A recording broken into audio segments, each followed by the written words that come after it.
অল্পতেই কি মাথা গরম হয়ে যায়? আর রাগের মাথায় এমন কিছু বলে ফেলেন যার জন্য পরে আফসোস করতে হয়। রাগ হলে আমরা প্রথম ভুল করি কাছের মানুষকে এমন কথা বলে ফেলি যা তার বুকটা ঝাঁঝরা করে দেয়। দ্বিতীয়ত, রাগ হলে আমরা মোবাইল আছাড় দিয়ে বা জিনিসপত্র ভাঙচুর করি। নবীজি সাল্লাল্লাহু আলাইহি ওয়াসাল্লাম বলেছেন, রাগের সময় যদি কেউ আউযুবিল্লাহি মিনাশ শাইতানির রাজিম পড়ে তবে তার রাগ পানি হয়ে যাবে। আর তৃতীয়ত, সোশ্যাল মিডিয়ায় এমন স্ট্যাটাস বা মেসেজ দেই যা পরে আমাদের নিজেদেরই ছোট করে। মনে রাখবেন, রাগ হচ্ছে শয়তানের তরফ থেকে আসা একটা আগুন যা আমাদের রিলেশন, আমাদের ইমেজ, আমাদের মানসিক শান্তিকে 1 সেকেন্ডে পুড়িয়ে ছাই করে দিতে পারে।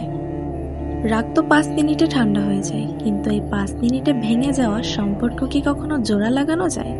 তাই প্রিয় মানুষকে হারাতে না চাইলে রাগের চেয়ে ধৈর্যকে বেশি প্রাধান্য দিন। ভিডিওটি আপনার সেই বন্ধুর সাথে শেয়ার করুন যার রাগ একটু বেশি। আচ্ছা বন্ধুরা, এই 3টি রাগের মধ্যে তোমার রাগ কোনটি তা তুমি কমেন্ট বক্সে বলতে ভুলবে না।